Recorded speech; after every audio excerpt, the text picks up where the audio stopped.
Yeah. Y'all see the smile? Forget this nigga, man. Y'all see the smile? Y'all see it? Y'all see it? You know. Go ahead, get your shit off. Whatever. Go ahead, get your shit off, man. It just feels good to be right. You know, I believe on our other show, part of my intro is like I'm not always right, but I usually am. I told people what was gonna happen. Try to tell people these things.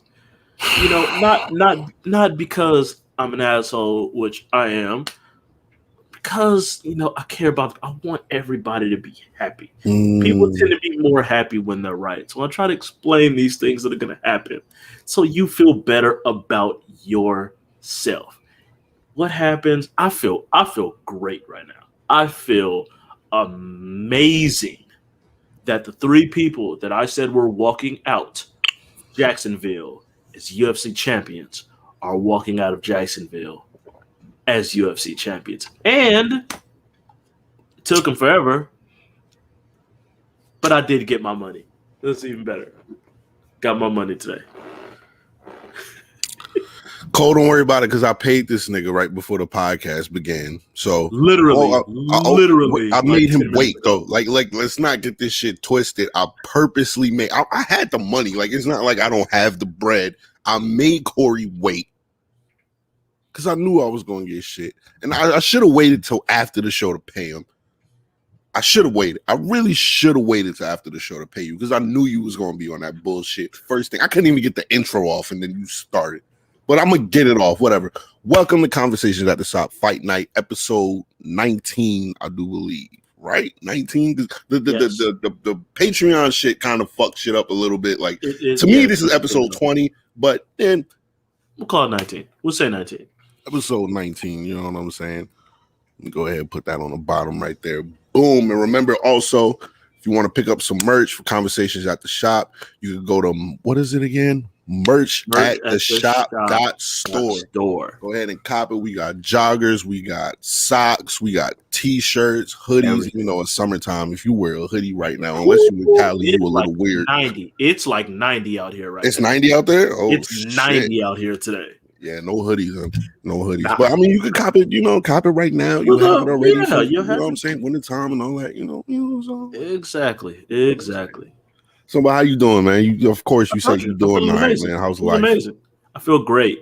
It's just exactly what I said. I feel great. We got the NFL draft coming to, in a couple hours from now. Cowboys pick a damn defender. Jerry Jones pick somebody on fucking defense. It's not happening. Do this dumb shit, Jerry. It's not happening. But other than that, yeah, I feel great. I'm ready to go. I'm ready to go. What's up? Well, let's go ahead and get into it then. So we're going to talk about UFC 261. Of course, it was an amazing card. And it wasn't one really boring fight on the card. So it was a short card, which wasn't expected because when you have 3 title fights, there's always one that's like pretty much guaranteed to go to a decision. Every fight on the main card, none of them went after the second round, if I'm not mistaken. I don't think any went past the second round.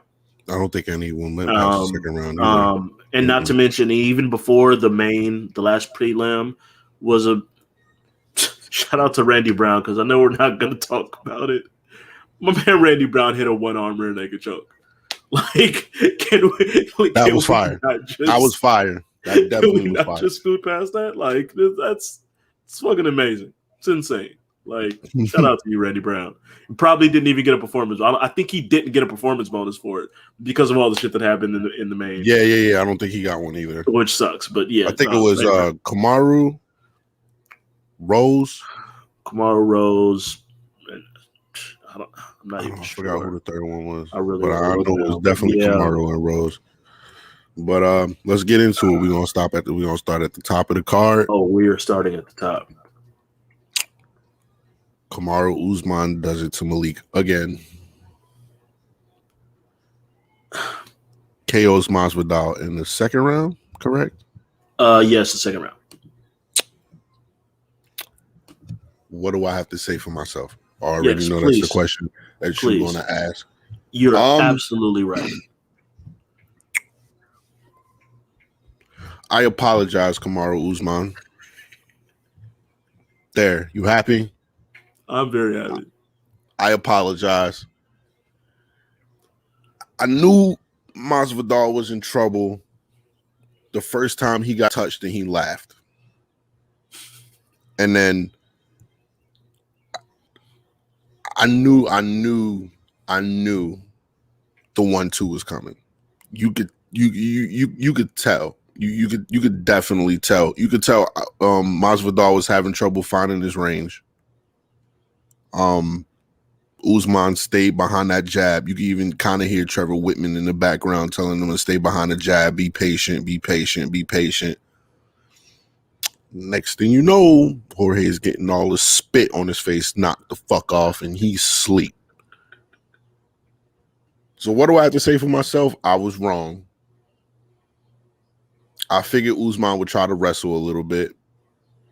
I think he tried to go for a takedown, but he got him down in the first, but Masvidal was able to get back up.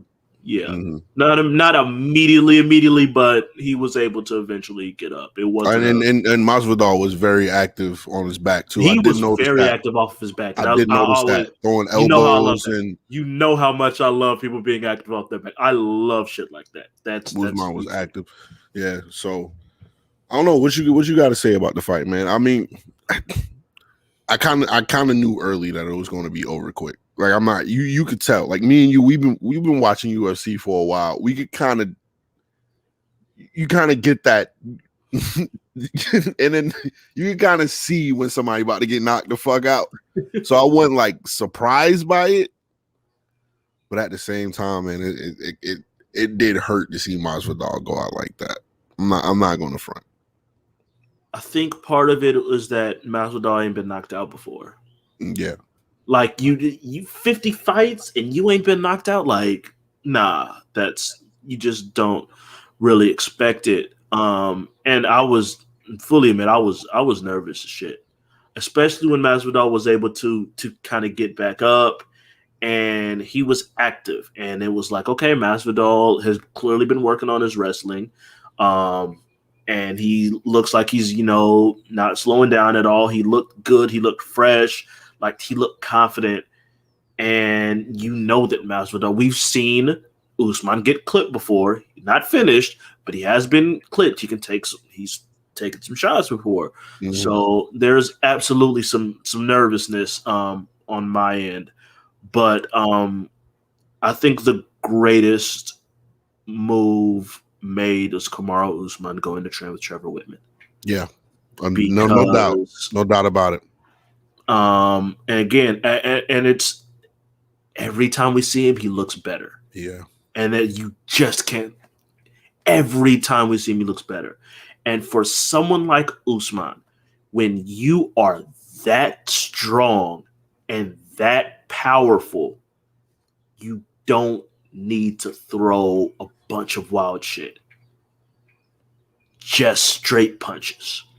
Basic. When Usman struggled, when Masvidal was clipping him a little bit, it's because he was trying to throw all these hooks, all these looping punches, all that stuff. No, you don't need that. 1-2. It's all you need is a great 1-2. You don't have. All you need is the fundamentals when you have power like that, and the wrestling ability. And the wrestling ability to back up. You got to be scared because of that. Absolutely. When you have that kind of wrestling ability that everyone's always on the lookout for, and you have that kind of power, all you need is a really good 1-2. That's it. Which just kind of makes it scary it's kind of why Ngannou is so scary. But it's also kind of why Ngannou is scary because he goes he really puts everything he has into these punches. He doesn't have to do that either. He just does it because he's looking to murder you. Yeah. Usman just, you see it. 1-2, straight right punch. You throw those straights right with very little telegraphing. With that kind of power, it's going to be a problem for anybody. And that's what Trevor Whitman has gotten Usman to buy into. Get those fundamentals outstanding, and your wrestling is already fucking ridiculous. I don't know who's going to be able to fuck with him. Me neither. 170 right now. There's nobody. There's nobody. And here's another thing. That Jake Paul and Ben Askren fight comes to mind again. The reason why is because Ben Askren got caught with the same combo, literally the same shit. And I remember, I think we talked about it on last show. I don't know if I mentioned it, but I remember I was talking to my boy Jay about it. He said UFC fighters have a problem with boxers because of the way they move their feet. Because of the way they move their feet, it'll signal to a fighter, okay, you move your feet this way, I'm going to take you down. Or I'm going to prepare for something else. That 1-2 is a big fucking problem for UFC fighters. And I think Usman with Trevor Whitman has adapted to that and is seen that that's a weakness with UFC fighters. Because usually UFC fighters, they're not really, I don't want to say that they don't throw the 1-2 like that. You're looking for different things. Right. The only people that I've seen throw that 1-2 is literally Usman and Conor. GSP when GSP had more of a really good jab. Okay. I'm kind of thinking about it, but GSP got his jab up to like God tier levels for a while. I don't remember if he was necessarily amazing with the 1-2 as well, but he definitely got his jab. That's how he just jabbed Josh Koscheck into a bloody pulp for 5 rounds. Like I very vividly remember that. I'm like, I don't think he's throwing anything but a jab. So fucking time. But yeah, no, that 1-2. You're right, and it's because you have to look for so much more in MMA than you do with boxing. Like you said, you move this way, you know, all you got to do is worry about punches, and your mind is programmed towards certain things. So as an MMA person, someone moves this way, you have to worry about a hook coming, you got to worry about a straight coming, you got to worry about a kick coming, you got to worry about the takedown. Like there's so many different things, and if you're programmed a certain way, it's going to cause issues. I think that's why a lot of karate people have had issues, because your brain's programmed some way as well. And I think that's why Masvidal had a big problem with him, because I think he was focused more on the takedown than he was. He figured this fight. He figured that this fight was going to be like how it was last fight, and then Usman wouldn't want to stand with him. But that Gilbert Burns fight, that showed a lot. Like you could see Usman's striking level starting to become what it is now. You know what I'm saying? And I don't think Masvidal really respected that. I think he thought Gilbert Burns was kind of like an anomaly with the jab and stuff like that. He pretty much said he didn't respect Usman's striking or his power. He pretty much admitted to it and said, I was focused on wrestling and making sure he couldn't take me down and keep me down, because as long as this fight's fighting, you know, he figured that, you know, I've got the big advantage there. I think that was his entire mind. For everybody's watching, that if you heard that, that's me pouring my cup of Jose Cuervo because I'm $25 fucking lighter. I figured I'd at least be maybe I might owe Corey $10, $15 here. 25. I lost all 3 fights. Yes, I'm drinking this show. I'm sorry. Do what you gotta do. So with that being said, after the fight. Number one, shout out to Usman's dad, who had been in prison for a long time. Yeah, I forgot about that. That was the first fight he's been able to watch. That's an amazing fucking story. Look that up if you haven't. Usman said he deserves to be the number 1 pound-for-pound fighter in the world. Do you agree with that? Khabib's gone. John's inactive. Yes. Right now, John is still number 1 pound for pound. John's inactive. John's inactive, though. John's inactive. Give it to Usman. Usman's proven enough at this point. He's proven enough. His striking is there. The wrestling ability is obviously there. If you look at the 170 division, I can't sit here and name somebody that who can beat him. Right now, he's rerunning the gauntlet, giving everybody a second chance, just to prove that he's the best of all time at that division. Gotta give it to him. I gotta give it to him. He's the most dominant fighter in the UFC right now. If you really think about it, other than Francis Ngannou, but we don't see his wrestling ability, so we can't give him pound for pound. You know what I mean? So yeah, it's pretty much him. I don't really see anybody else eclipsing that. I thank you for making that point for me. I thought I was gonna have to look like an asshole because I like giving John Jones shit. I mean, I'm learning a lot, and I've learned that especially after last fucking pay-per-view that I can't just sit here and be petty, and I have to start giving credit where credit is due because I deserve my credibility too. That's just what it is, bro. Right. I'm with you though. It's strictly for the activity reason. You know, everything, all things considered, obviously you're still ranking John Jones ahead of Usman. But right now, John's last fight was in February of last year. Yeah. Usman has had 3 fights since title fights, 3 defenses. Three title defenses since then. All wins, all 2 knockouts, 1 decision. The first Masvidal fight was a decision. Mm-hmm. And then a knockout of Kobe, and then this Masvidal fight that just happened. So to me, it should be like, if you haven't fought in a year, it's hard for me to keep you within a pound for pound ranking. You have to be active. 6 months, okay, I can get that. Yeah, you know, I'm fine with that. But over a year, we're talking, you know, again, this was February of 2020, so we're going on 15 months now. And he hasn't fought, I can't justify a spot for John Jones on the pound for pound list at this moment. Now he comes back, he fights, he wins, put him right back at the top. Yeah, no argument. Definitely, especially if he's fighting that heavyweight. Especially, right? You fight in heavyweight and you get that done, put him right back at the top. Right. But you got to be active, in my opinion, to be at the top of the list. So to me, the top pound for pound list should be in some order: Usman, Nunes, and Shevchenko. In some order, top 3 pound for pound right now. Like that should be the top 3 pound for pound at this moment. Unless I can see that. I can like, just because of the dominance of the divisions. Exactly. Yeah, I can see that. I definitely can see that. I don't have any argument to put anybody above those. In some order, whatever order you want, because you can make an argument for all 3 of them. And I won't.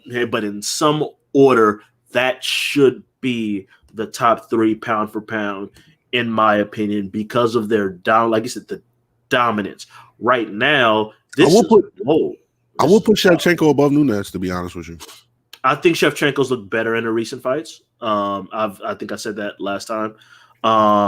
As it stands right now, UFC, they don't have a overall pound for pound. They have it separate between the men and the women. And they do have Nunes still at the top of the women's pound for pound, Shevchenko too. And then Jones won. Shevchenko twice. Right. Yeah, I can't argue it. Again, I think Shevchenko has kind of the same as the Jones-Usman thing. Overall, Nunes has the better profile and his double champ deserves to be top. But in the recent performances, I prefer Usman. I prefer Shevchenko's recent performances.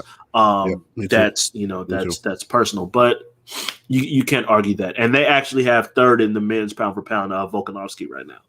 Really? Yes. Top 5 is Jones, Usman, Volkanovski, Adesanya, and Ngannou. That's the top 5 men's right now, pound for pound. I'll pay them, Marcus. Shut up. Good to know I have people in my. You see, you got a whole legion behind you that wants you to get this money. It's crazy. There's nobody on my side that's like, you know, Malik, maybe you don't need to pay him, but no, you're not. Whatever. Corey got his money. All right. For everybody out there that's watching, Corey got his money. Leave Malik alone at this point. It's a fact. I can confirm. Okay. He got the cash app with the middle fingers to show for it. It's what we do. It's what we do. Before we get off this, we got to talk about Dana. Kobe. Dana has pretty much said that Kobe's next up for this title shot. UFC 262 is in 2 weeks. Right. May 15th. 2 weeks from Saturday, Leon Edwards and Nate Diaz fights each other. Exactly. Okay, that's where I was going. Okay, keep going. Who do you think? Do you think it should be Colby or the winner of that fight? And who do you think it will be? It depends on who wins that fight.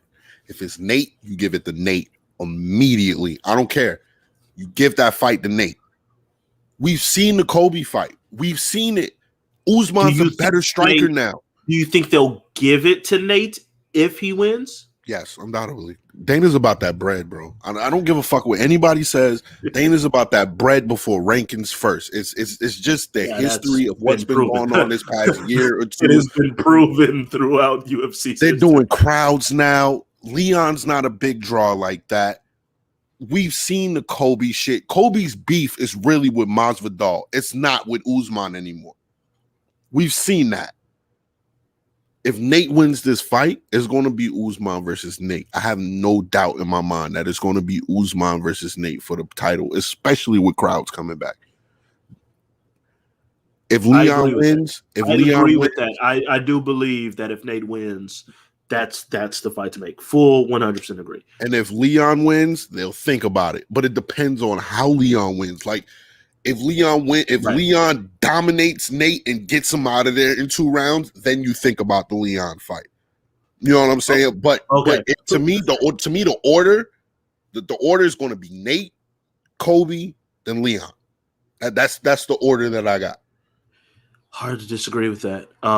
It's what it is, man. I don't want to say Leon's not exciting. Like, I look at Leon like how I used to look at Usman, if that makes sense. I understand. I completely understand what you're saying. Right. I think it's because we're kind of talking about it. I think it's like you said, how if Edwards were to win, how he wins. Is it Usman Masvidal 1 or is it Usman Masvidal 2? I think that's kind of the difference. Yeah. If he goes out there and really makes no doubt to me, even regardless to me, he's more deserving than Colby. I think Usman he is like that. That's the sad shit. Is that Leon deserves this fight? Like, it's not like I'm shitting on Leon. 100%, he deserves it. But realistically, Dana can sit here and give all this shit about how he don't like Colby and all this, and I'm sure there's some issues negotiating and all that stuff. He's going with Colby if that's the case. Yeah, I don't have Colby last at all. Colby, as much as we don't fucking like Colby is a draw. Colby is a draw. We want to see him lose. Him putting him against Usman to get knocked out again is going to bring in high pay-per-view numbers. Trust me, especially after him knocking out Masvidal. You couldn't outstrike pre-Trevor Whitman, Usman. You couldn't outstrike pre-Trevor Whitman, Usman. Right. How do you think this fight is going to go down? What? It's going to be terrible.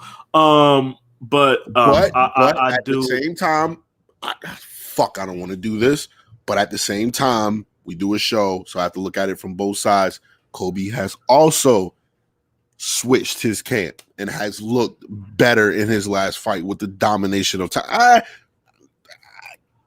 The Tyron Woodley shit, he's been getting finished and all that. I can say that I don't want to put too much stock into that. I don't. But at the same time, Colby has looked pretty good in this fight since his loss to Usman. That's the fight. It's one fight. That's it. He still looked pretty good. I think he did look good, and I can't take that away from him. Here's the thing. We've seen Tyron lose. He broke Tyron. Like, he broke Tyron. I can't take anything away from his performance. His performance in that fight was really good. It had been a terrible Tyron Woodley. Even compared to the last Tyron Woodley we just saw. Last Tyron Woodley we just saw looked the last Tyron Woodley we saw was still trash. He just went out on his shield. Right, but he actually fucking looked like he wanted to be there. Yeah. Like, I can't. I think Usman made a very good point. I'm the champ, and I'm out here being more active than all of you. That's ridiculous. I fully, I like 100% understand. Like, you're supposed to prove that you deserve a shot at the champ, and I'm out here outworking everybody. Nah, that can't. Like, that's unacceptable. And he has every right to say, why should Kobe get another shot off of one fight against a fighter who's now lost like 5 in a row? Like, who is it? What has he really done? At least, like Leon, at least can say COVID hit, got stuck over here, had multiple fights canceled. I've been trying to be active. Like, even a fucking like, they haven't made it yet, but he's also kind of lurking and has kind of been a little thrown under the bus a little bit. Don't forget about Wonder Boy and all. Like, Wonder Boy lost to Pete Woodley. Wonder Boy's looked pretty damn good in his last couple of fights. Like, true. Like, that's a good point. I'd rather see Kobe fight Wonder Boy. And then you have Kobe fight Wonder Boy. You already have Diaz and Edwards. And whoever looks the best out of those fights can get the fight. Like, to me, that makes way more sense. But to be honest with you, what I want to happen, I want to see Usman face the winner of Leon and Diaz. That Masvidal and Kobe fight has to happen at this point. Agreed. I don't know if anybody has paid attention to Kobe this past week, but Kobe has been wilding the fuck out. He's taking a picture with Usman's baby mother, saying that she's going to be at the next fight, calling Masvidal a deadbeat and all this other shit. That's the fight to make. Full on agreed. 100% agreed. That's the fight to make. I understand Kobe wants a title and all of that, but we've seen that. I believe Kobe gets knocked out by round 2. That's just my opinion.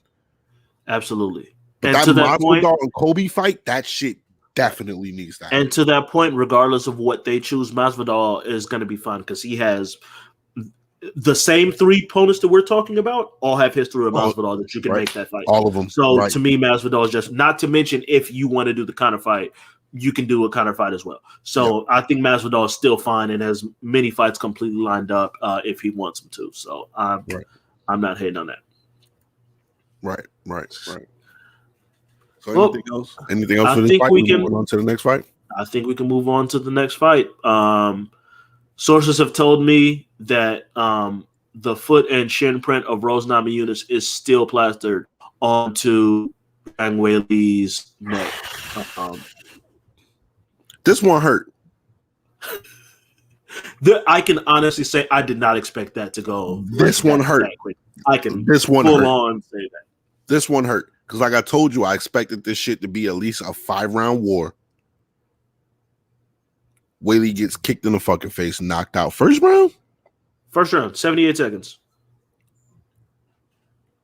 I don't have nothing to say for myself on this one. I didn't expect it, but I kind of got scared in the beginning when Rose was like, when they were announcing the fight, and Rose was like, "I'm the best in the world," and you could see the fucking look in her eye.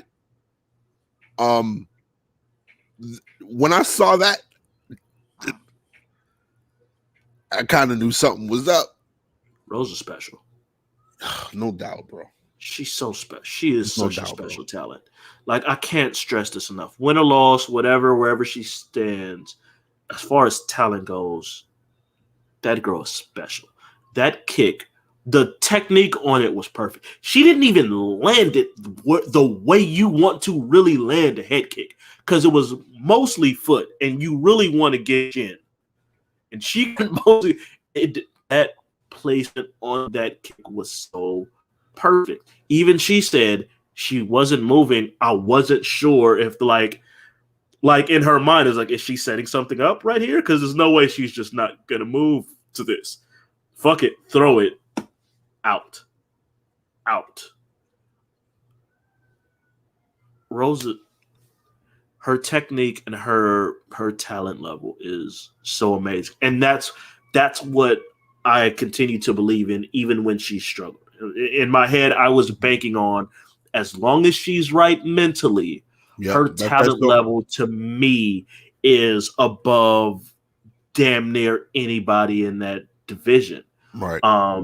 And I was like, okay, keep your distance, control distance, and that's was It's going to be a distance fight. Who's going to control distance? And she kept her right in the distance she needed to kick her fucking head off. And it was beautiful. It's a good question, Marcus. It depends on how much the pressure of the title weighs on her this time. I don't think it'll be. I think this is something that Rose is ready for. I think the first time she wasn't ready for the pressure, but going through that and then losing the title and then regaining it back, I think Rose is going to be okay from here on out. We were going to talk about this. She's got a good support system. She's got a good camp. And Trevor fucking Whitman, dude. Like, and Trevor fucking Whitman. And also, like, he wasn't the most amazing fighter in the world, but Pat Barry is like got to be like one of the most best supportive motherfuckers to have as like a husband. And like you saw him in the cage. I told you he was the best. Right, I've been telling you was the best. That has got to be so motivating and so good to have that there with you on a daily basis. Is just, and then eventually, like you said, you might have some mental issues where you don't believe. Other people are believing in you more than you do. And I don't think that's the case anymore. Now it's, I believe in me and he believes in me. And he's going to push her to even higher. Like it's not like 115 is the deepest division in the world. Not really, no. The biggest if there was a biggest loser on this night, it was Joanna Jędrzejczyk. If there's a bit outside of Chris Weidman, he's the biggest loser. But outside of Weidman, if there's a biggest loser, it's JoJo. Because the division is passing her by at this point. When's the last time she fought? Was WEILI her last fight? I think so. She might have had one other fight since then, but it might have been her last fight. I think WEILI was her last fight, bro. I feel like she had one other fight since then.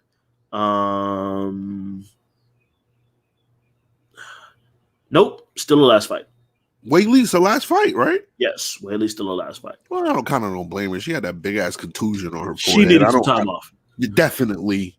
What? Yes, she needed some time off after that. Right, I'm not mad at that. But there's no way you can make. You can't make her and Rose 3. When Rose beat her, Rose beat her twice, and there's no question. This isn't like a Nunes Shevchenko where that second fight is in question, and you're not like no. Yeah. Rose knocked her out the first time. Rose clearly beat her 5-round decision the second fight. There's no question about that at all. Right. So I don't know what it is that she's supposed to be like. You can't make that fight right now. So from what it looks like is you're either doing the WEILI rematch, which has to happen. WEILI had one title defense. It's hard to say, like based on record, it's hard to say she definitely deserves an immediate rematch. It has to happen. Problem is there's not really a bunch of contenders lining up. Yep. Has to happen. WEILI definitely needs a rematch. I'm sorry. WEILI needs a rematch. I can go both ways on it. Because WEILI had that.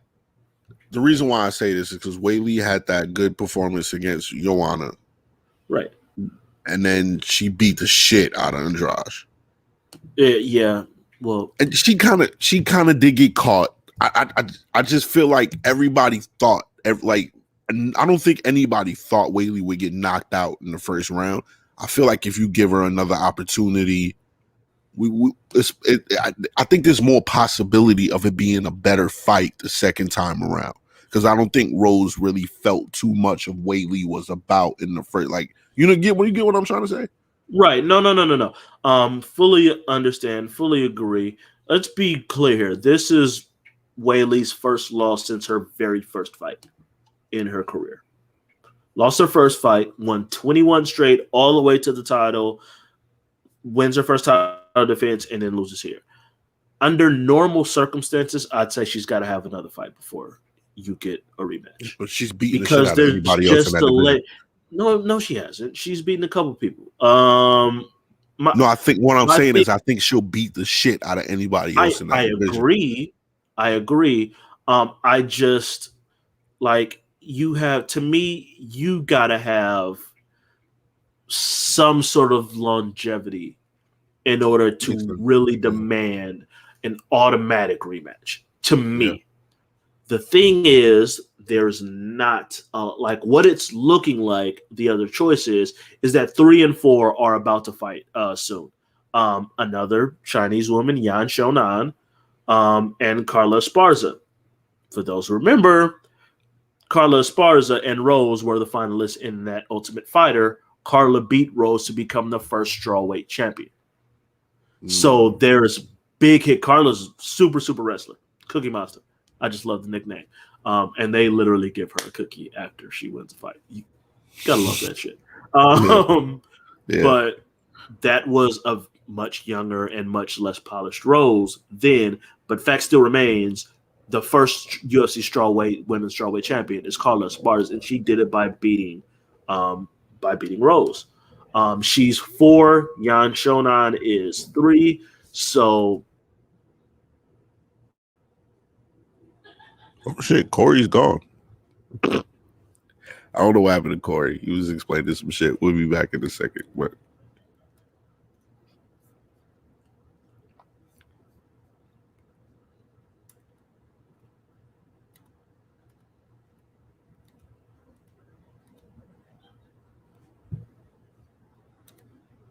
so my co-host is Ghost. I don't know what happened to him. I probably kicked him off the show, because I really didn't want to pay him that money. Oh, he's back. Oh, never mind. Oh, hold on. I was about to start talking wild shit too. I know it. My bad. I was about to start talking wild shit while you were gone. I'm glad you're back. Oh yeah, no, I know that was gonna get bad. My apologies. I don't know what just happened. Something just window closed for some reason, real quick.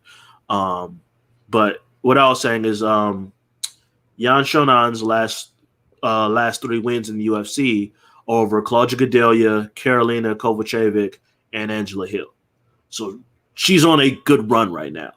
And if he were to then follow that up by beating Carla Esparza, who's number 4 right now, I'm not going to say she doesn't deserve that fight. You can't. So Weili is still probably the bigger money fight, but she's massive in China. Yan Xiaonan can be massive in China too. Like, they're going to support all of their country people. So I don't think you're necessarily losing as much if she were to beat Carla. And if Carla wins, you have a built-in storyline, which is always good to help, get people involved. So to me, I think Weili is going to have to get another fight. To me, nah, I think I just give it a rematch, bro. I think we just get that shit over with. I just don't see the purpose in waiting for another fight. Like, she got caught early, bro. You know what I'm saying? She did. It wasn't like Rose was totally dominant and she finished her. Like, she really just got caught with a fucking head kick. Like, sometimes that shit does happen. So I want to see Weili get another fight. I really do. I really want to see the rematch in that. But I can't refute any points you made. Like, especially I'm not opposed. I can't deny that at all. I can't say that she doesn't deserve it, but I feel like Weili is going to be the fight. I'm not opposed to it either way. There's been other champs who've done more who don't get rematches. And that has always been an issue. I will forever down the hill that Conor, like the way they did Jose Aldo after he lost that fight, with an even longer streak than Weili, and got caught early on the first damn punch and couldn't get a rematch. Like, that was beyond ridiculous. That's a good point. That's a good point. Woodley didn't get an automatic rematch.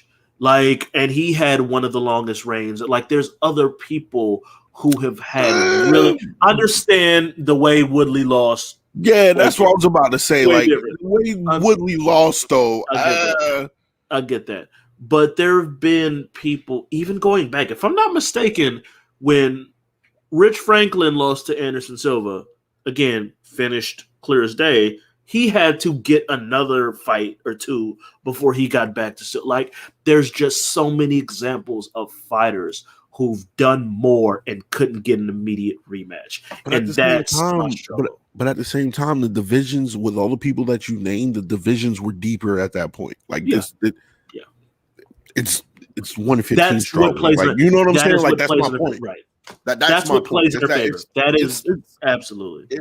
You can name fighters like in those divisions where you can be like, all right, you take some time off. We're gonna give this guy next. You know what I'm saying? Right. See what happens, and then if you win your next fight, then you could be the rematch. I get that, but as far as strawweight, I just don't. What's the point? Just put Weili in there, like because to me, it's Rose Weili than everybody else. I don't see why you shouldn't just go ahead and if Weili loses the rematch, then you let her build herself back up, which will happen. But you know what I'm saying? Like, you let her build herself back up, and then we go from there. I just don't see anybody in the division beating either of those two, so I fuck it, just run it back. Yeah. That's just where again, I'm in no way mad at that either. But shit, all right, let's go to the next fight. The easiest to call of all the fights in the world. Let this be known though. Malik got this fight wrong because Malik was petty. Let's not agree. Yes. Let's not think that I'm just dumb and like, you know what I'm saying? No, I missed this fight because I wanted to be petty towards Corey, and it cost me a whole. I feel like this was the fight that fucked up my night. Like, it just put you in a bad.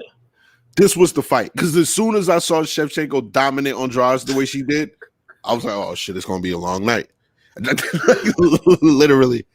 When I tell you this, I was literally just the way I was just laughing now. That's how it was that entire fight. I was literally laughing at how easy Shevchenko, like Andrade, I think it was, I can't remember if it was late in the first or early in the second, and Andrade got a hold of her, and she put all of her power and her might into trying to flip Shevchenko. And it did not happen. She just said, nope. I think she took like one bounce, landed on her feet, and then turned around and threw her down. It was just, she was legitimately sending a message to everybody. You think this is a weak point? I'm going to. It was some John Jones shit. Oh, this is what you do? Bet. We'll see. It wasn't even close. It was. She's the best female fighter in the world today. At this very moment. At this very moment. She's the best female fighter in the world. And if you want to put her number, I said it earlier, you want to put her number one pound for pound overall right now, you'll get no arguments from me. Because as she said, all my opponents trying to find a weak point, stop trying. There is none. There is nothing. Number one, from entrance to post fight to post fight, it was fucking amazing. It hits the dance on him.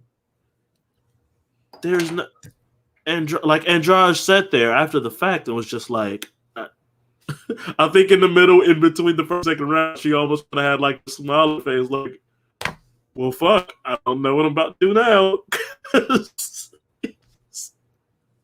Shevchenko's fucking amazing. She is fucking amazing. Yeah. I usually never pick against Shevchenko. I just kind of figured.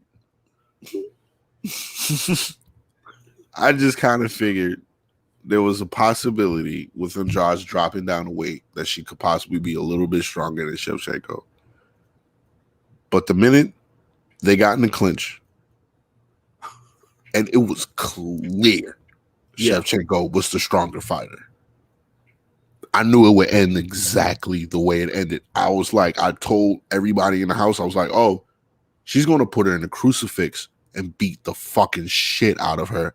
And that's exactly what happened. I was just sitting there. Yeah. It was as simple as, and this is one, I mean, it was the easiest to call, but it was literally, as I said, whatever way she wants to win this fight is the way she's going to win this fight. Good call by you. That was a Like, great bar. That was a great bar because that's the bar that was stuck in my head after the fight. I was like, Corey did specifically say she's going to win the fight any way she wants to. And that's the way she felt like. Good play. That is the way she felt. I'm going to send a message to all these girls who think they can just wrestle me. Fuck out of here. Bet. And I mean, like you said, once she tried them takedowns and failed miserably, like not even like, like you could see that one specifically, I think it was the last one that she tried, like you saw her buckle down, and Andrade has some massive fucking legs. Like her thighs are ridiculously huge. And she put everything she had and couldn't budge her. It was just like, yeah, no, we are done here. And she sat there and stood up with her for a second, landed a couple mean shots just to show, yeah, I'm still this cold as a kickboxer too, just so y'all know. And then went right back taking it down. It was perfection. And nobody is fucking seeing her. The only hope was if WEILI had won, maybe you see if you do WEILI try to come up and fight Shevchenko. Maybe. That ain't a thing now. No, definitely not. Not at all. No. So, and it looks as if Dana is not checking for Shevchenko and Nunes 3. At all. No, I heard what he said. No. He's not. Shevchenko said he wants them to dominate in 2 separate weight classes. He's not interested in making a Nunes Shevchenko fight at all. I don't think he wants to kill any of that momentum. At the same time, though, this is where I don't blame Dana. It's the fight that I want to see the most. Of course. That's the fight. That's the fight to make. Right. But I can understand. The difference is with other fights that need to happen, there's 2 divisions on the line at this point. You get what I'm saying? Like, right. The divisions are so kind of weak that you don't want to kind of take Shevchenko or Nunes, for that matter, and make them look any weaker than what they are. I totally get it from Dana's standpoint. They are the draw of those divisions. Yeah, exactly. They are the draw of those divisions. Exactly. And to that point, there's no way kind of for it to be on even ground, because Shevchenko's always going to be at the size disadvantage. And that's what kind of sucks for her. She's just, I mean, and let's be clear, she beat some people at 130. She beat Holly at 135, if I'm not mistaken. Like, she still has some wins over people at 135. Like, which just further proves how ridiculous she is. But this is her natural weight class. I would liken it to prime Roy Jones, where Roy was fighting at his natural weight class. And it just so happened that all the other fighters of that era were 20 pounds lighter, for the most part. Like, once he went up to light heavyweight, which was his most dominant, where he was at his best, where he was at his peak, everyone else at best was at 160. 15, 20 pounds lower than him at best. And so he was it was just like, damn, we'd like to see it, but I don't know who's going to be there. You're way too big for De La Hoya, Shane Mosley, them dudes. And was still going to fight Trinidad at once, and then Trinidad got murdered by Bernard Hopkins. But like, that's kind of the way I see Shevchenko. It's just like, it is kind of unfair for her to have to go to 135, where she's going to be at a clear size disadvantage regardless. Do I think she could pull it off? Absolutely. She's that damn good that I do believe if anyone could pull it off, it's her. Well, that wrestling shit not going to fly at 135. She ain't going to be able to, damn sure ain't going to be able to muscle Nunes like she did at Andrade. Not even fucking close. Not close, no. But I think she's better than what she was wrestling-wise. But that's tough. It's a tough ask. It's a tough ask. It's just, we've seen both of them so dominant for so long at these weight classes that it's just like, well, what the fuck else are we gonna? Come on, like, what's next for Shevchenko? The 2 girls, it's fighting Lauren Murphy, who's number 3, and Joanne Calderwood, who's number 6, I believe, are fighting soon. And that's looking like most likely maybe Cynthia Calvillo, maybe if she gets another win. Still not excited for any of those. There isn't. That's just and excuse me, because Calvillo lost her last fight to Chukagian, who already got washed by Andrade and by body punches. Shevchenko. Yeah. So, the division, there just isn't much there for her. So hopefully, but there never is until someone pops up. True. No one would have guessed Reyes would have given Jones the fight he was going to give him. No one expected, especially on a rematch, for Cejudo to have given that Reyes shit. I didn't expect Reyes to get dominated in that fight either. I always thought No. I'm saying Reyes Jones. I'm saying going into that's Jones what I'm saying. Fight. That's what I'm Reyes saying. I kind of expected for Reyes to kind of give John a problem. Yeah, it was still Jones had been killing everybody. Like even in like Anthony Smith was domination. Santos was still kind of clearly, even though it was a weird, slow, boring fight, it was still Jones was still clearly at another level. So while everyone expected Jones to win, no one thought it'd be a fucking question. Like, maybe he can give him a little trouble, but you never thought Jones would be in trouble to the point of a lot of people giving Reyes that fight. To the same point, man. Dominic was really impressive in his previous fights, bro. I don't know. That's where I kind of disagree with you. Wasn't his last fight before that against like Johnny Walker? But you remember the hype Johnny Walker was in, bro. But it was hype. Like I don't think he didn't have the. It's not like he had beaten 3 top contenders going into that fight. It was he looked good, but he looked good against some, we're not quite sure guys yet either. I'm probably wrong. I do feel like Reyes had another decent win before that. I can't think off the top of my head. I think he knocked out Rockhold, right? He did. No, Jan knocked out Rockhold. Okay. But I remember Reyes knocking somebody out. Or he did, and he knocked somebody out.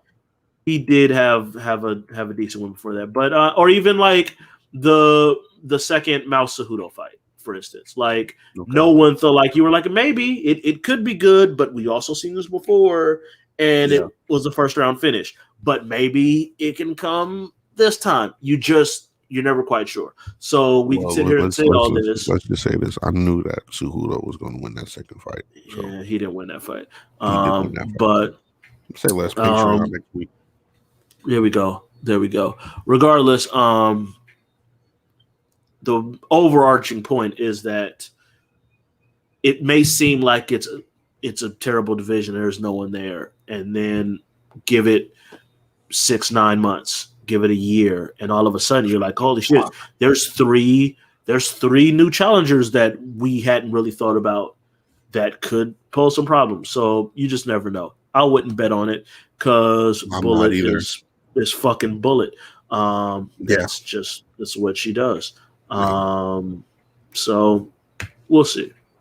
But yeah, Shevchenko is. And there's something to say about a champ that backs up her words too. I love it. I love it. Yeah. I want to know how it feels like for you to get like fucked up and then to see her do that dance in the cage afterwards. Is that disheartening? You want to hit her. You definitely want to hit her, bro. Like it's got to be so disheartening to just because it's not like it's a short celebration. Like her dance is long as fuck. Like it's not a short celebration. Like you can kind of.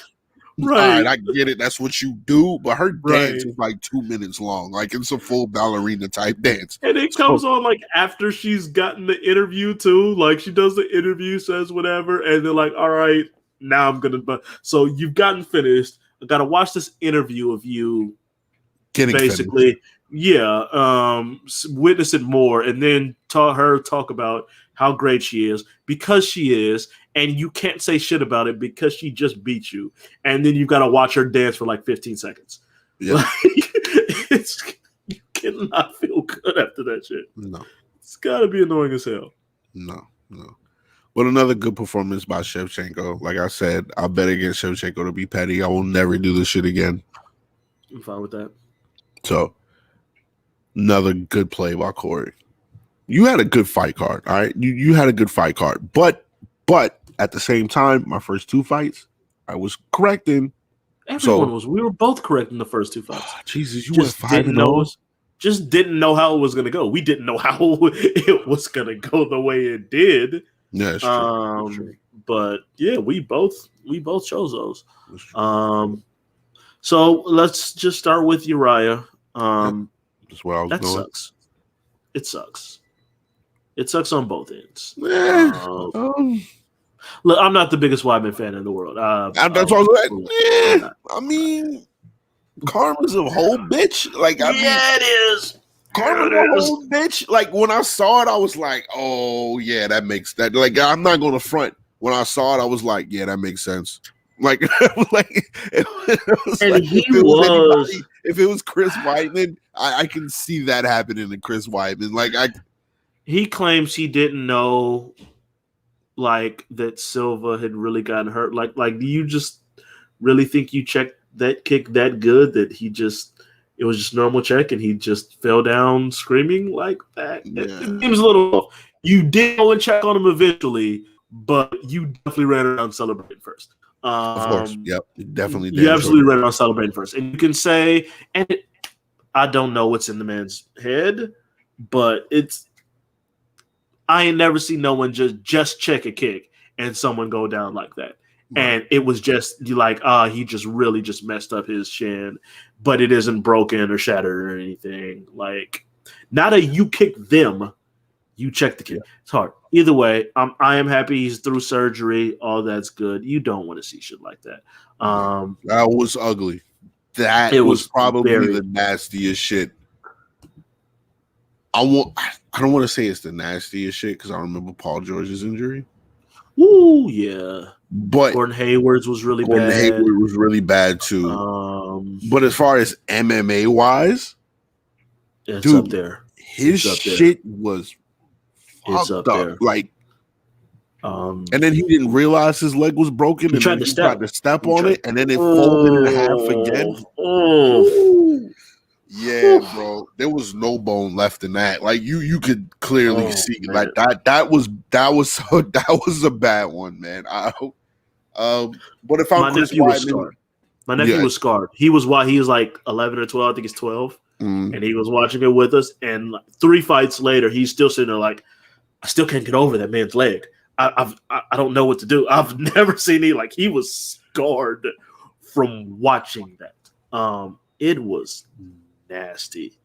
You just, again, I'm trying to think of any other ones that would have been not off the top of my. It's just that in Silva that I can recall like that. Like, I can go to other sports. The old Willis McGahee one in the national championship comes to mind too. Yeah, that one was really bad. Sean Livingston when he was with the Clippers when he destroyed his. Dak actually.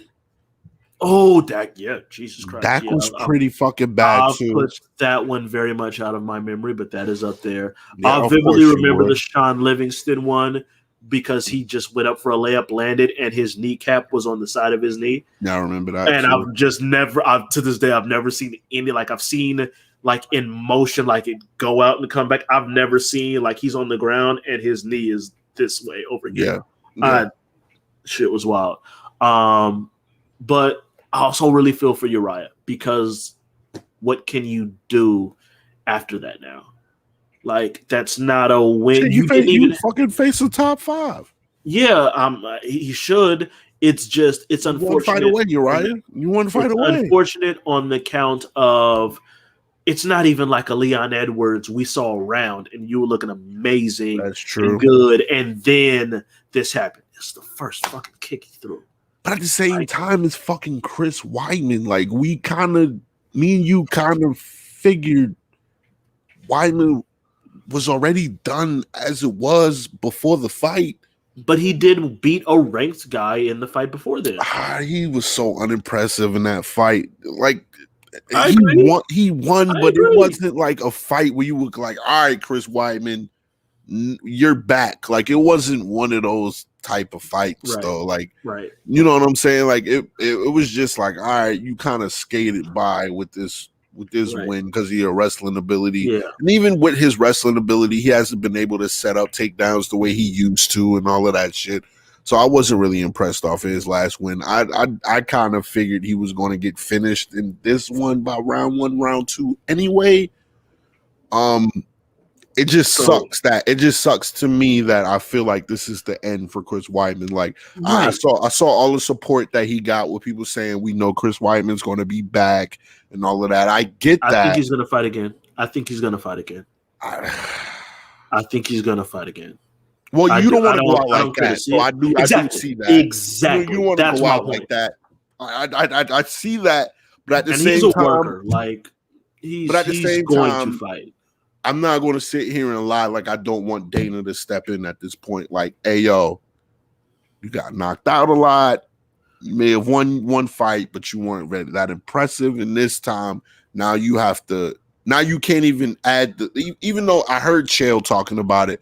Chael said that that's not something that Weidman usually does, is throw leg kicks and shit like that. That it's fine. He's fine without that in his arsenal. I get that. But at the same time, I think Weidman just needs to. That's it, not bro. Just like, that. What's to stop people from attacking it? He might not throw a leg kick. That ain't gonna stop me from throwing kicks at it. And here's another point. After Silva did that shit, I vividly remember the fight with Jared Cannonier.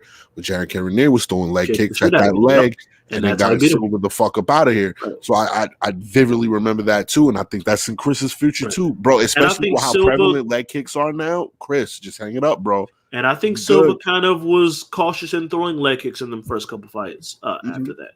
I still think he beat Bisping. They took that fight from him, which came after the fact. But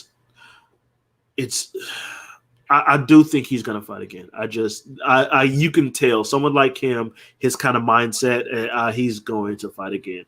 And it's going to be hard for Dana to say no because we've seen people go through far worse.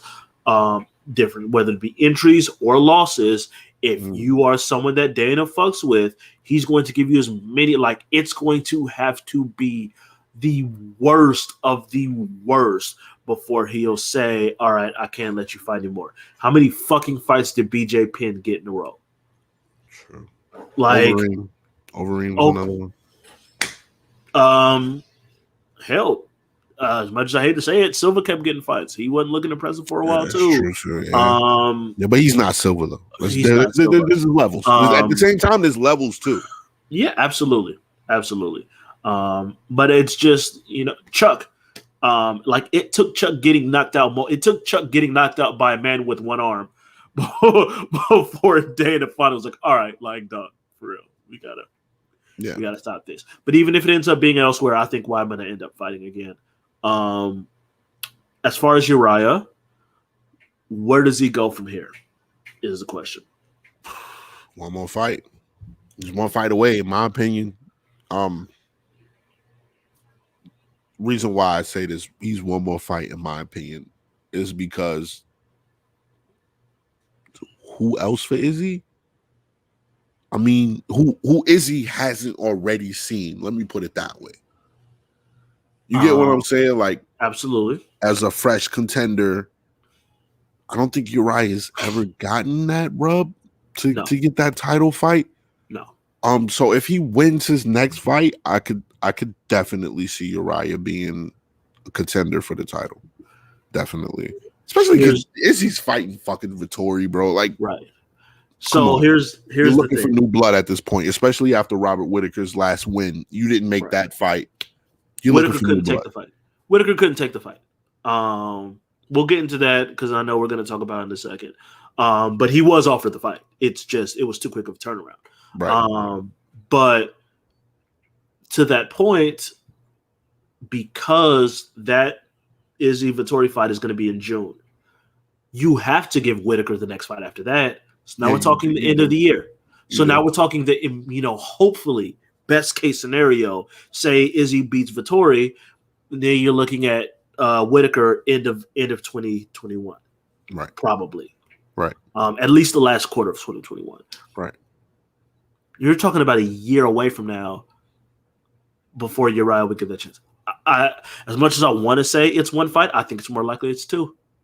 Just because of the time frame. Yeah, because of the time Just frame. Yeah, that makes strictly sense. because of the time frame. Oh, you don't feel like he has one more fight, then he waits? See what happens? It's not the worst idea. Say he fights Darren Till, beats that Darren was Till. Actually somebody I was thinking about. Maybe Darren Till. Had they have made Izzy and Whitaker, I think you would have done Uriah and Vettori. Yeah. I think that would have been the move had things gone the way we expected them to go. Mm-hmm. But, shit happens. So to me, you go Uriah and Darren Till kind of makes the most sense. Mm-hmm. Unless I feel like we've seen Uriah and Brunson already. I may be off on that, but nah, where's Brunson at? Ain't Brunson at like 6? Brunson right now? No, Brunson's up to 4, if I'm not mistaken. Let me look. No, Brunson's at 5. They still have Cannonier at 4, which is kind of wild. I think Brunson should be ahead of Cannonier after his last couple fights. But right now, Whitaker, Costa, Vettori. Cannonier was pretty much starching everybody until he ran into Whitaker. One argue that. Yes, 2016. He actually knocked Uriah Hall out, TKO punch, back in September of 2016. Yep. So that's again. I mean, hey, I'm not opposed to that story. But I think Till, and again, UFC usually likes to go guys coming off wins and losses match up a little bit more. Till's coming off a loss. I'm not opposed to either one, but that seems to be the most likely move. Jesus, like looking at Brunson's, like Brunson has 4 losses. Almost, Jesus. In the UFC, Derek Brunson has 5 losses. Yoel Romero, Robert Whitaker, Anderson Silva in a fight that he didn't really lose. Okay. Jacare and Izzy. Okay. Those are his losses. He's lost. Jacare was when he was in that division. Jacare knocked him out. But Jacare knocked him out. Jacare didn't tap him. That's a really bad one. That's the only one that's kind of like losing to Jacare isn't bad. Getting knocked out by Jacare is really bad. But still, overall, Derek Brunson 5 losses to nothing but like top tier middleweights. Right. I'm mad at it. Right. All right. Next topic. We got Smith versus CRUTE. We don't really need to touch on this too much. That man's leg went dead. His leg just went dead. I guess he kicked a nerve in the back of his leg or some shit like that, and he couldn't recover. I've seen Henry Cejudo go through this. I think it was the second mouse fight. It was the second mouse fight, but he was it wasn't as bad, and he was able to recover pretty decently. I think similar thing happened with the O'Malley Marlon Vera fight. His leg went dead, and he kind of rolled his ankle a couple times. Like it really didn't happen. Credit to him. Credit to him. One, he got 2 more takedowns. Basically on 1 foot after that. True. And he was still trying to fight. If they did not make him like, no, walk forward, walk back, like, no, you got to do some movements here. Like if they didn't make him do that, he was going to fight. He was going to go out on the shield. Definitely. So all credit to Jimmy CRUTE. It was just funny to me how the entire first round was CRUTE attacking Anthony Smith's leg effectively. Smith jabbing. Smith one leg kick. One leg kick. And deads his leg. It's over with. MMA is cruel. MMA is really fucking cruel. It is. Come on. He did look good. Like, call it what, Jimmy CRUTE looked pretty damn good. Smith was kind of more so working jabs and straights and doing that good. It was a pretty even round up until that point. And one leg kick. That's all it takes. All it takes. I kind of feel Anthony Anthony Smith is basically now going to be kind of what Brunson is at middleweight. Like, I just feel like they're just going to put him in. Yes. They're just going to make him a gatekeeper. And he kind of tends to beat all of those dudes. But he's clearly not at the Jones, Reyes, like that top. He lost to Rakic. That fight was trash, but he lost it clearly. And I don't think any of us thinks Rakic is that fucking good. Right. You know, so it's just I don't know what I think they're gonna keep kind of feeding him kind of younger Ryan Spans and Paul Craigs and them kind of guys. Like, I think those are kind of the guys that we're gonna throw at Anthony Smith and see if they're that good. And I think that's kind of where he stands right now. I don't know. You don't see Anthony Smith beating Jan? Fuck no. I'm just not sold on Jan yet. I'm sorry. Like, I understand he beat Izzy, but at the same time, Izzy was coming up a weight class. Izzy didn't want to put up the weight in order to properly perform at 205. I understand he knocked out Dominic. I get it. I'm still not sold on Jan, though. I'm still not sold on Jan. I think you could throw Anthony Smith in there with him, especially after the last fight that we've seen with Thiago. And well, Glover's getting the next shot for sure, regardless. Well, so he deserves that. So yeah, of course Glover gets the next shot. I'm not saying he's next. I'm just saying he's in that mix. Like, you could throw Anthony Smith in there. You know what I'm saying? I think if Anthony hadn't lost to Rakic, you'd make that fight now. Like, if he hadn't just lost to Rakic in literally last August, that would have made a little more sense. Right. But, you know, he's already lost to him. He's already lost to Glover. He's already lost to Thiago Santos. Like, you know what I mean? Like, do you give him Reyes? Like, Reyes is about to fight on Saturday. Like, maybe if that's kind of what it is. It's weird. I don't see him fighting anyone of note next. Unfortunately, I don't think he's gonna get one of those guys. Maybe you do the Reyes, like say Reyes loses or something. Either one, but I think they would if Yuri beats Reyes and beats him convincingly.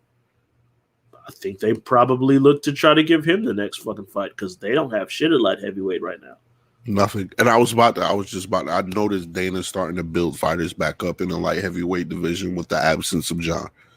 Like, for instance, giving Anthony Smith, after being a top 5 contender, giving him gatekeeper status, and now Dominic facing Yuri, I kind of see him trying to build them back, trying to build that division back up, trying to put some momentum back in the fighters. So I'm not too mad at him at all. Right. Actually, you kind of have to. I mean, Yuri, impressive record. He's only his second fight in the UFC. He beat Volkan in his first fight. But, I mean, he was fighting over in Ryzen, beat CB Dalloway, is a good fighter, pro. Fabio Maldonado, pro, good, solid guy. King Mo, he beat King Mo. So he's got some decent wins to his name. He comes in, he knocks out Volkan in his first fight. If he comes in and finishes Dominic, I think they immediately give him the title fight against whoever wins between Jan and Glover. Because who the fuck else? Because no one is caring to see Alexander Rakic in his boring ass fights. Yeah, for sure. So, you know, it's what are you gonna do? So, well, let's just touch on this real quick because we're at the end of the show. Dominic, who you got winning that fight? Do you have Dominic winning the fight? You got Yuri winning the fight? Who do you got? I got Yuri. I didn't like the way Dominic looked in that Jan fight. It really bothers me. Yeah. And let me just throw this out here. 27 wins for Yuri, 24 by knockout. Like, I'm just sitting here kind of looking through it, like I do remember watching him fight Volkan. It was impressive. He's won 11 straight fights. 11 straight fights. Only one of them was by decision. Okay. 11 straight wins, 10 of them by finish, and only 2 of those got out of the first round. With one of those being the fight against Volkan, which literally didn't last a minute into the second round. So damn near not the first round. He is a killer. He is a killer. And I think if Reyes, hopefully this is one of those, okay, I got that loss. And, you know, it was a little, what do you call, the Jones loss kind of bled into that fight. Maybe he was a little bit too confident. Yeah. I can see that. I can definitely see that. Right. Yeah. And now Reyes has his shit back together and is back focused and can, you know, get it back together. But this ain't a motherfucker. This is not a get back fight. Yeah. This is not some, okay, here, we'll throw you him so you can get your shit together and get back on track. Like, no. If you are not on your shit, you are getting knocked the fuck out. Yeah. Like, that's just what it is. So I'm going to edge Jiri. I think he's got a lot of momentum going right now. And, it's okay. I actually did sell Dominic a little short. His 4 wins before the Jones fight were Cannonier, who's not as good at light heavyweight than he is at middleweight. He's a lot better at middleweight, yeah. But still, Cannonier, OSP, and OSP's kind of, you never know. Decision over Volkan, and then a knocked out Chris Weidman. So those are the 4 fights going into the Jones fight. So I did sell him a little short on that. But I'm going to edge Jiri. That you don't have a run like that and not. I think he's a killer, and I'm actually kind of looking forward to this more than I realized I was looking forward to. The rest of the card is trash. So this is the only fight. Like literally, It is. The card is horrible. I'm just literally just watching the Dominic fight on Saturday. Like I'm gonna watch everything else but the Dominic fight. Right. But at the same time, I'm gonna rock with Dominic just because of what I said, just because of what you said. Like I totally feel he was totally overconfident in the Jan fight. If we could see the Dominic that we saw in the John Jones fight, it's kind of hard to bet against that guy, especially doing that against John Jones. And I feel like that's the Dominic Reyes we're going to see this Saturday. So I got Dom. I got to do a little bit more research on Jiri. I don't think I've seen a lot of his fights. Again, this is only his second fight in the UFC. Okay, that makes sense. I am a little bit looking forward to the co-main because Cub Swanson. I've always fucked with Cub Swanson. It's my guy. And he's fighting Giga. Who I remember. I didn't see that fight on there. That's okay. I didn't see that co-main fight. Is Cub you sure it didn't Swanson get canceled? Because I just Googled it and I didn't see that up there. I just looked right now on the Google and it's listed as the co-main on the card. And that's no, still good. And I just, it's kind of one of them one name things, but I very vividly remember seeing who's this Giga on the card and him looking like he could kick through fucking trees in whatever that last fight was that he fought. So I am, and Cub Swanson is a tough test for anybody. So I'm looking forward to seeing how that goes. So that should be decent. Right. Okay. And our last topic for today. The fight has been announced. It's not the fight that we were expecting. We kind of knew it would be at least a backup fight just in case the Whitaker fight didn't go through. But now we have Izzy Adesanya versus Marvin Vettori. What are your thoughts? Unfortunate. They do have history. They fought. It was a split decision, so it's not like it was a clear victory for Izzy. So it was a split decision. There's some little story, little animosity. It's just an unfortunate case of timelines not matching up. Especially in the group, we always go and jump off the edge and talk a bunch of shit and, do all this stuff. But you know, Izzy fought in March. Izzy wanted to fight in June. Champ's gonna make that, like, that was his date. It wasn't like, oh, like I want to fight here. This is my date. I'm fighting here. And when you're the champ, you can do that. And to Whitaker's case, it's too quick of a turnaround. It flat out is, especially when, as he brought up, I fly back to Australia. I got to go 2 weeks of isolation. I've got to, like, it just wasn't possible. And so I'm not mad. You know, you can say, well, Izzy could have waited. Like, that's not on the I'm sorry. When you're the champ, you go on the champ schedule. I would say the exact same thing if it was on the other foot. Champ wants to fight, you know, and Izzy has been known to, especially coming off a loss. He said right after the loss, I'm trying to get in there as soon as I can. He made that very well known immediately after he lost that fight to Jan. So it's an unfortunate, timelines just didn't add up. And so we have this fight. But Vettori, I mean, it wasn't like that Holland fight was close. He beat shit out of Holland badly. So, you know, I'm not just going to sit here and count him out. Obviously, he's going to be an underdog, and he's going to be a pretty big underdog. But there is some story going into it. I'm curious to see how the lead-in is, how the build-up is going to go. And if Vettori is going to kind of start going a little bit off the edge and really start talking some shit to Izzy. Yeah. Hold on, you got a comment up here. Pull up, I already know who this is. This got to be Eric. Oh yeah, this got to be Eric. Pull up to the update. Listen. You damn right. I'm looking down on all the casuals. I don't need to go on any post unless I want to. It is a privilege to get someone like me. This is my fault. These little update posts. This is my fault. I'm sorry. I'm sorry, right. Eric. I've done this. I did this. Right.